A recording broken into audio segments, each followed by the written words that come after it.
الحمد للہ وکفا وسلام علی عبادہ الذین اصطفى اما بعد فاعوذ باللہ من الشیطان الرجیم بسم اللہ الرحمن الرحیم. آگے آ جاؤ ماشاءاللہ، کوئی گل نہیں، برکت ہے بھائی. آج معزز سامعین چھٹا روزہ اور چھٹا درس ہے. چھٹا روزہ اور درس ہے 1445 ہجری 17 مارچ بروز اتوار 2024 بعد نماز فجر ہے. تو آج کا درس ہے ام المومنین سیدہ طیبہ طاہرہ سیدہ خدیجہ پاک رضی اللہ تعالی عنہا ام المومنین، جن سے پہلا نکاح سرکار کا ہوا اور سرکار کی ساری اولاد انہی کے بطن مبارک سے ہوئی ہے. ان کا نکاح اعلان نبوت سے پہلے ہوا. مکے کی تاجرہ تھی اور 2 شادیاں ان کی پہلے ہو چکی تھی، یکے بعد دیگرے. اور تیسرا نکاح نبی کریم پڑھیے صلی اللہ علیہ وآلہ وسلم سے ہوا. بہت مالدار خاتون تھی، بڑی نیک خاتون تھی، اور انہوں نے اپنا مال تجارت دے کر ہمارے نبی کریم صلی اللہ علیہ وآلہ وسلم کو بھیجا. آپ ان کا مال لے کر گئے اور انہوں نے ساتھ اپنا ایک غلام بھیجا سیدہ خدیجہ پاک نے. تو ان کا نام تھا میسرہ. وہ بعد میں مسلمان ہوئے، اس وقت تو اعلان نبوت بھی نہیں تھا. یہ ساتھ گئے. اصول یہ تھا کہ جن اونٹوں پر تجارت کا سامان جاتا تھا وہ اونٹ بھی وہاں بیچ دیے جاتے تھے منڈی میں، اور واپسی پر اونٹ بھی نہیں اور سامان بھی، صرف سواری والے اونٹ ساتھ آتے تھے. یہ جب گئے سرکار دو عالم صلی اللہ علیہ وآلہ وسلم سارا مال لے کر، تو وہاں راستے میں بارش ہو گئی تو وہ کھجوریں وغیرہ بھیگ گئی. تو جب وہاں لوگوں نے، تاجروں نے اپنے وہ ڈیریاں لگائی تو انہوں نے کیا کیا کہ سوکھی اوپر رکھی اور گیلی، اور ہمارے پیارے آقا و مولا صلی اللہ علیہ وآلہ وسلم نے گیلی اوپر رکھی، سوکھی نیچے رکھی. کیوں؟ اس پر ایک حدیث یاد آ گئی. آپ صلی اللہ علیہ وآلہ وسلم نے فرمایا کہ جو شخص سودا فروخت کرے اور اس میں کوئی عیب ہے وہ نہ بتائے، تو جب تک کسٹمر کو، لینے والے کو اس عیب کا پتہ نہیں چلتا، اللہ کے فرشتے دکاندار پر لعنت برساتے رہتے ہیں. دھوکے سے سودا تو بک جاتا ہے پر برکت نہیں. تو سرکار نے اوپر رکھی. اب جو خریدار ہوتے ہیں ان کا بھی ایک اپنا مائنڈ سیٹ ہوتا ہے. انہوں نے لوگوں کی سوکھی اٹھائی تو نیچے سے گیلی نکل آئی، اور جب سرکار کی گیلی اٹھائی تو نیچے سے سوکھی نکل آئی. تو دھڑا دھڑ بک گیا سامان، ساری کھجوریں وغیرہ. اونٹ بیچنے کے لیے بھی آپ نے لائن میں لگا دیے، اور ایک اونٹ کے بارے میں اپنے سیدہ خدیجہ پاک کے اس غلام سے فرمایا، میسرہ سے، کہ دیکھو میں قضائے حاجت کے لیے جا رہا ہوں، اگر اس اونٹ کا کوئی خریدار آ جائے تو اس میں ایک عیب ہے کہ کچھ دیر چلنے کے بعد اس کے بائیں پٹھے میں کمزوری پڑتی ہے اور ہلکا سا لگڑا پن آ جاتا ہے. پہلے وہ عیب بتانا پھر فروخت کرنا، عیب کے بغیر فروخت کرنا نہیں. وہ جناب سرکار دو عالم صلی اللہ علیہ وآلہ وسلم جب واپس تشریف لائے، اونٹ بک چکا تھا. تو پہلا سوال آپ نے یہ فرمایا کہ تو نے اس کا عیب بیان کیا تھا؟ وہ کہنے لگا جی مجھے تو یاد نہیں رہا. تو ہم ہوتے تو کہتے بھول بھلیکھے اللہ لیکھے، سانو کی بھی جی کوئی غلطی نہیں. آپ صلی اللہ علیہ وآلہ وسلم نے وہ رقم لی، تیز رفتار اونٹ لیا، اس کو دوڑایا اور اس قافلے والوں کو روکا، پکڑا، اور جا کر فرمایا، سب سے پہلے تو آپ نے ان سے معذرت فرمائی کہ ہم آپ کو عیب نہیں بتا سکے. پھر ان کو 2 آپشن دی، فرمایا یا تو ساری قیمت لے لو، اونٹ واپس کر دو، کیونکہ ہم نے آپ کو عیب دار چیز دے دی ہے، اور یا پھر آدھی قیمت تو واپس لے لو کیونکہ پیسے زیادہ آگے ہیں اور اونٹ اس رقم کے قابل ہے۔ انہوں نے کہا جی بس آپ کی دیانت ہی کافی ہے، ہم نہ تو اونٹ واپس کریں گے نہ پیسے لیں گے، مگر ہمارے آقا و مولا صلی اللہ علیہ وآلہ وسلم نے زبردستی ان کو آدھی قیمت واپس فرما دی۔ معزز سامعین، اس کا اثر کیا ہوا؟ جب ہمارے آقا و مولا صلی اللہ علیہ وآلہ وسلم نے اعلان نبوت فرمایا تو ان اونٹ خریدنے والوں نے حضور کا نام سن کے ہی کلمہ پڑھ کے مسلمان ہو گئے۔ لوگوں نے کہا یار تحقیق تو کرو، انویسٹیگیشن کرو، ویریفیکیشن کرو، کون ہے وہ، کیسا ہے؟ انہوں نے کہا ایک بار دیکھا ہے، دوسری بار دیکھنے کی ضرورت ہے نہیں ہے۔ جو اللہ کی مخلوق سے دھوکہ نہیں کرتا وہ اللہ کے بارے میں جھوٹ کیسے بول سکتا ہے؟ لہذا وہ واقعی نبی ہے۔ تو یہ مسلمان کی شان تھی۔ جب یہ غلام واپس آیا اس نے یہ قصہ بھی حضرت خدیجہ کو بتایا اور منافع بھی بہت زیادہ آیا، سرکار نے سارا دیا۔ اس نے ایک اور بات بتائی، اس نے کہا ابا جی خدیجہ سے کہ یہ کوئی عام ہستی نہیں ہے۔ تو سیدہ خدیجہ کہنے لگی کیسے؟ اس نے کہا میں گیا ہوں، گرمی کا موسم تھا، جہاں جہاں یہ چلتے تھے بادل اوپر سایہ رکھتے تھے۔ تو یہ صفات سن کر، وگرنہ تو رشتے بہت آ رہے تھے، اور ابا جی خدیجۃ الکبریٰ شادی کے موڈ میں سب انکار فرما رہی تھی، پر جب سرکار کی یہ صفات سنی تو حضور دل میں اتر گئے۔ تو ٹوٹل آپ کی ازواج تھی 11، بولو آپ کو پتہ تو ہونا چاہیے سر، 11۔ اور جب سرکار نے رحلت فرمائی تو 9 ازواج مطہرات موجود تھی، کبھی تفصیل ساری پھر بیان کروں گا، اور لوڑیاں ڈال کے آپ کے حصے میں تقریباً 35، بعد نے 34، بعد نے 33 خواتین لکھی ہیں جو سرکار کو نصیب ہوئی ہے۔ سیدہ خدیجۃ الکبریٰ رضی اللہ تعالی عنہا، جن کا آج ہم ذکر خیر کر رہے ہیں، ہجرت سے 3 سال پہلے مکہ میں انتقال ہوگا۔ اب ان کے بارے میں انشاءاللہ تفصیلی بات پھر کس ٹائم ہوگی، آپ کو چند احادیث سنانے لگا ہوں، ذرا دل کے کانوں سے سنیے گا، انشاءاللہ ان کا ذکر خیر بھی ہوگا اور ہمارے ایمانوں میں بھی بہار آ جائے گی۔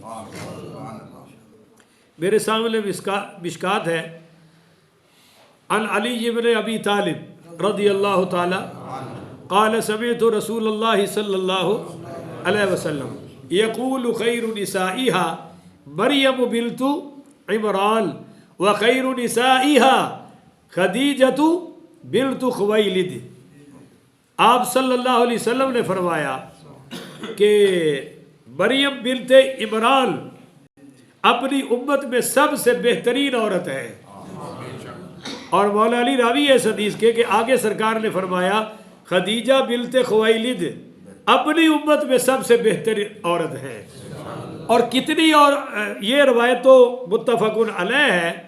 ایک اور روایت آ رہی ہے کہ قال ابو قریب واشارہ وکیع الی السماء والارض، حضرت ابو قریب کہتے ہیں کہ حضرت مریم یا سیدہ خدیجہ کتنی اعلیٰ ہے، اس کے لیے حضرت وکیع رحمۃ اللہ علیہ ایسے آسمان کی طرف ہاتھ اٹھایا کرتے تھے کہ آسمان اور زمین میں سب سے اعلیٰ ہے۔ اور سیدہ مریم بنت عمران جن کی پرورش سیدنا زکریا علیہ السلام نے فرمائی، ان کا اپنے دور میں یہ سب سے اعلیٰ تھی۔ ان کو اللہ تعالیٰ نے عیسیٰ بن باب کے عطا فرمایا، حضرت عیسیٰ کی والدہ ہے، تو اپنے دور کی وہ سب سے اعلیٰ ہے۔ اور جب سرکار دو عالم صلی اللہ علیہ وآلہ وسلم نے نکاح ام المومنین سیدہ خدیجہ سے فرما لیا تو پھر اپنے دور کی سب سے اعلیٰ خاتون سیدہ خدیجۃ الکبریٰ ہے۔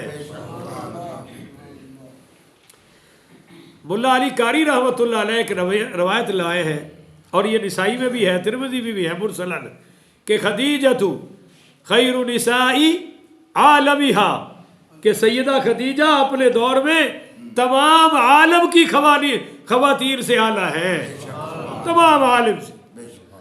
اور وہ مریم خیر النسائی عالمیہا کہ تمام جہانوں میں اپنے دور میں سیدہ مریم بنت عمران سب سے اعلیٰ ہے. وفاطمہ تو خیر النسائی عالمیہا اور سیدہ طیبہ فاطمہ بنت مصطفیٰ صلی اللہ علیہ وسلم اپنے دور میں خواتین کی سردار ہے، تمام جہانوں کی خواتین کی سردار ہے.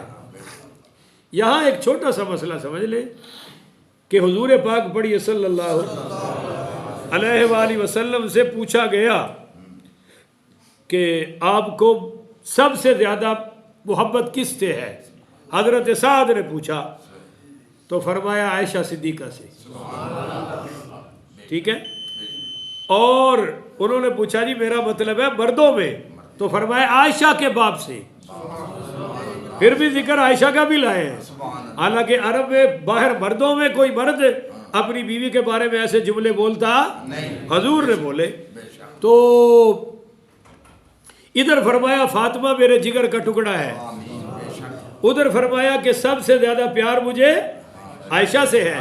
اور یہ بھی فرمایا کہ عائشہ کی فضیلت تمام عورتوں پر ایسے ہے جیسے سرید کھانے کی فضیلت تمام کھانوں پر ہے.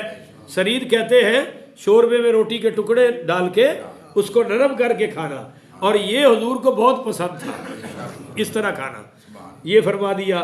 اب فیصلہ کس طرح کرے؟ تو کل میں نے مولانا حریف قریشی کا درس سنا، اب ایسی کلپ آ گیا رات کو، انہوں نے تو بڑی زیادتی کی. پتہ نہیں اس شخص میں قرآن کی اور حدیث کی حیا باقی نہیں، یا علم نہیں ہے، یا ویسے ہی کہ ایران کا نمک جو ہے وہ زیادہ چڑھ گیا سر پہ. وہ تو جناب لے دے کے کہہ رہا تھا کہ ازواج مطہرات سے بھی فضیلت ہے سیدہ فاطمہ کی، یعنی وہ حضرت خدیجہ سے بھی افضل کہہ رہا تھا، حضرت عائشہ سے بھی افضل کہہ رہا تھا. حالانکہ اہل سنت کا یہ موقف ہے نہیں. اور اس نے رات آیت بھی پڑھی انما یرید اللہ لیذھب، حالانکہ یہ آیت یہاں سے شروع نہیں، پوری اس نے بھی نہیں پڑھی، جیسے شیعہ ذاکر پوری نہیں پڑھتے، مولوی قریشی نے بھی پوری نہیں پڑھی.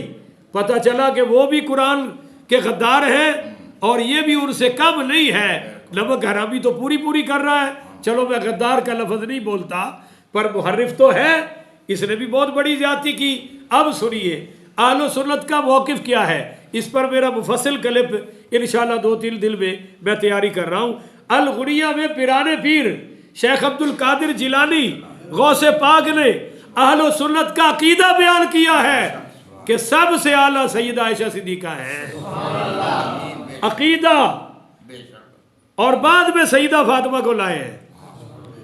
تو اہل سنت یہ کہتے ہیں کہ بیویوں میں حضرت عائشہ سب سے اعلیٰ، بیویوں میں، اور بیٹیوں میں سیدہ فاطمہ سب سے اعلیٰ. یہی بات میں نے آپ کو بتائی تھی یا نہیں مجھے یاد نہیں، کہ حضرت فاطمہ پاک رضی اللہ تعالیٰ عنہ نے کہا ابا جی قیامت والے دن ہر کسی کو اس کے باپ کے نام سے اٹھایا جائے گا. آپ اٹھے گی بنت صدیق بن کے، اور میں اٹھوں گی بنت محمد مصطفیٰ بن کے. تو ابا جی عائشہ نے فرمایا بیٹی اگلی بات بھی ہے، ہر عورت اپنے خاوند کے ساتھ جنت میں جائے گی، تو جائے گی جنت میں مرتضیٰ کے ساتھ، میں جاؤں گی مصطفیٰ کے ساتھ. تو حضرت فاطمہ مسکرا پڑی اور کہنے لگے جی ماں تو پھر ماں ہی ہوتی ہے. تو یہ ماؤں کے رتبے پر ہے، تو ماں کی فضیلت زیادہ ہوتی ہے یا نہیں ہوتی؟ تو یہ اصل عقیدہ ہے. پر کیا کریں بھائی، اس نے ایک اور بات کہی، پھکڑ بازی کی. کہتا ہے کہ یہ آیت آئی ہی ان کے لیے ہے، انا للہ و انا. میں نے کہا پوری پڑھتا نا عقل کے اندھے تو پتہ چل جاتا ازواج مطہرات کے لیے آئی ہے. یہ تو چادر تطہیر میں آئے ہیں. بہرحال خیر فیصلہ. دوسری حدیث پاک سنیے. عن ابی ہریرہ قال قال رسول اللہ، پڑھیے نا جی، صلی اللہ علیہ وآلہ وسلم. ہاں، عن ابی ہریرہ قال اتا جبریل النبی صلی اللہ علیہ وسلم فقال یا رسول اللہ هذه خدیجہ. حضرت ابو ہریرہ کہتے ہیں کہ سرکار کی محفل میں جبریل امین آ گئے اور کہنے لگے یا رسول اللہ وہ سیدہ خدیجہ آ رہی ہے، قد اتت معہا اناء فیہ ادام او طعام، وہ سیدہ خدیجہ آپ کے پاس آ رہی ہے اور ان کے پاس ایک برتن ہے جس میں سالن ہے یا کھانا ہے۔ تو جبریل امیر کہنے لگے یا رسول اللہ جو ہی سیدہ خدیجہ پاک آپ کے پاس پہنچ جائے، فَإِذَا أَتَتْكَ، جب وہ آپ کے پاس آ جائے، فَقْرَأْ عَلَيْهَا السَّلَامَ مِنْ رَبِّهَا وَمِنِّي، تو آپ ان کو رب کی طرف سے اور میری طرف سے سلام پیش کر دیجئے، اور وَبَشِّرْهَا بِبَيْتٍ فِي الْجَنَّةِ، اور ان کو جنت میں ایک گھر کی خوشخبری دے دے۔ گھر کون سا ہوگا؟ بِالْقَصَبِ لَا صَخَبَ فِيهِ وَلَا نَصَبَ، ان کو جو جنت میں محل دیا جائے گا وہ خولدار موتیوں سے بنا ہوگا۔ آپ خولدار موتی سمجھتے ہیں؟ جیسے وہ کیا کہتے ہیں انار کا چھلکا، ایسے خیمہ بنا ہوتا ہے نا اس کو، تو خولدار موتیوں کا ایک جنت میں محل کی خوشخبری دے دے، اس میں شور بھی نہیں ہوگا اور تکلیف بھی نہیں۔ تو شور نہ ہونا بہت بڑی نعمت ہے۔ میں جدو سونا الحمدللہ کتے دی بھونک میں نے اٹھا دیتی ہے، ساڑھے گوانڈیاں دا ہے اور تکڑا کتا ہے، بولتا بہت زیادہ ہے، تو میں اٹھ پینا تو میں نے پھر یاد ہوتا ہے کہ جتھے شور نہ ہوئے اتنے سونا کڈا بڑا سکون ہے۔ تو جنت وچ شور نہیں، سارے تے بول دے ہو تھوڑا موڈ ہی کوئی نہیں جنت دا، آپ ایتھے جام کے جی رہنا ہے۔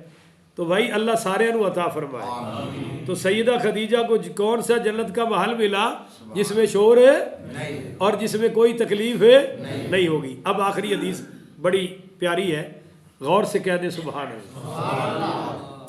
وَعَنْ عَائِشَةَ قالت ما غرت على احد من النساء النبی صلی اللہ علیہ وسلم۔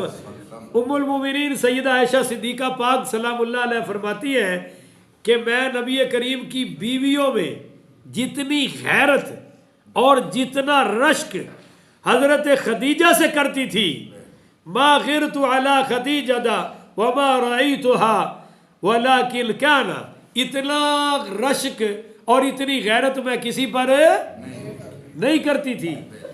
رشک اور غیرت کہتی جوش آ جانا، نہیں سمجھے؟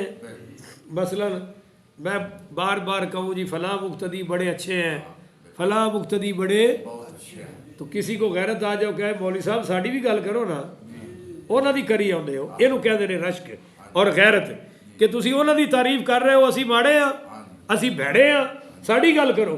تو چونکہ اما عائشہ صدیقہ فرماتی ہے کہ یہ رشک اور یہ غیرت مجھے حضرت ام المومنین سیدہ خدیجہ پر آتی تھی۔ کیوں؟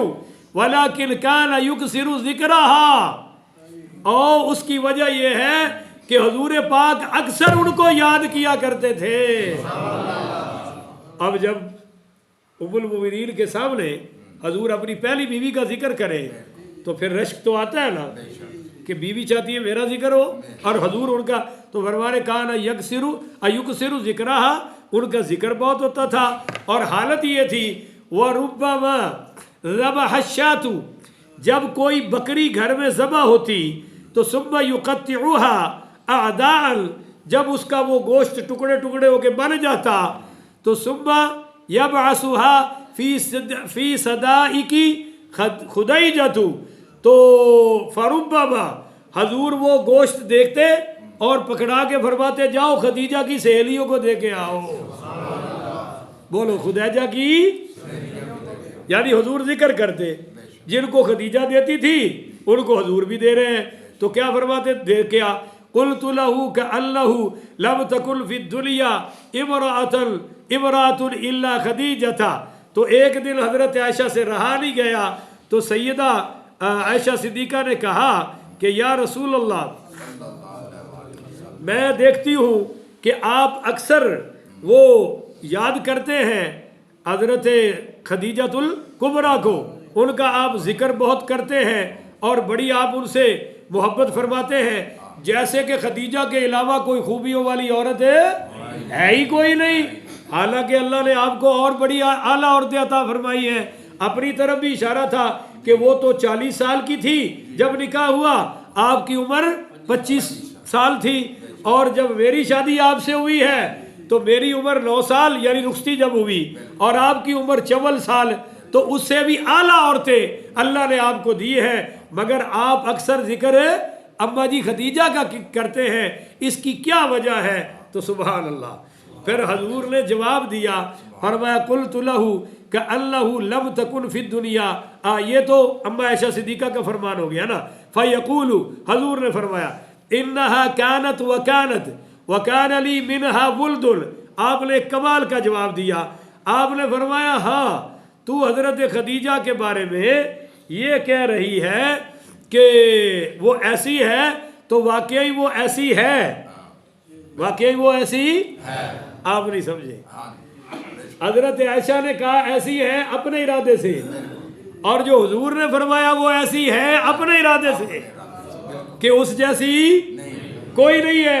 اور حضرت عائشہ نے اور طرح سے کہا کہ وہ ایسی ہے, یعنی میرے رتبے کی, میری عمر کی نہیں ہے. اور حضور نے فرمایا وہ ایسی ہے, یعنی اس شان جیسی کسی کی شان نہیں ہے. اور ایک اشارہ کر بھی دیا, آپ نے فرمایا اس کی شان یہ ہے کہ وَكَانَ لِي مِنْهَا وُلْدٌ, اللہ نے مجھے اولاد صرف خدیجہ سے عطا فرمائی ہے. اے عائشہ تم اپنی جتنی بھی خوبیاں بیان کر لو, تجھ سے تو کوئی اولاد ہے. اور حضور کو پتہ تھا بھی ہونے بھی کوئی نہیں. کیوں؟ اس لیے کہ حضرت عائشہ کو حضور نے دین کے لیے وقف کر دیا تھا. فرمایا آدھا دین عائشہ سے لے لو, اگر بچوں میں پڑ جاتی تو دین کی خدمت ہے. کیونکہ ساڑی والیاں تو تسی ویکھ لیا نماز بھی پڑھ دی, بچے تے ساریاں نمازاں بچے تے پائیاں نے, اور سارے کام بچے تے پائے نے. البتہ کھان پین نو شیر نے, اور شاپنگ کرن نو بالکل شیر نے. کرو کہن گیا بس ایک کپڑا لینا ہے, اور اتنے جا کے مولوی دی بھی چیخا نکل جاندیاں نے. کیونکہ میرے نال بھی ہو رہا تھا تو کہہ رہے ہیں. اللہ تعالیٰ ساری خیر فرمائے. اللہ سیدہ خدیجہ دے درجات قیامت تک بلند فرمائے. اور ساڑیاں ماواں بہناں دھیاں ساڑیاں بیویاں نو اللہ انہاں دے نقشہ ہائے قدم تے چلدے ہویا زندگی گزارن دی توفیق عطا فرمائے. یہ جدوں نکاح ہو گیا نا جی, تے جنہ مال سی سارا حضور نو دیتا. بولو سارا ہی, اور سرکار نے سارا ہی اللہ دی راہ تے تقسیم کر دیتا. اے اصل گل. اللہ عمل دی توفیق عطا فرمائے. آخر وداعنا الحمدللہ رب العالمین.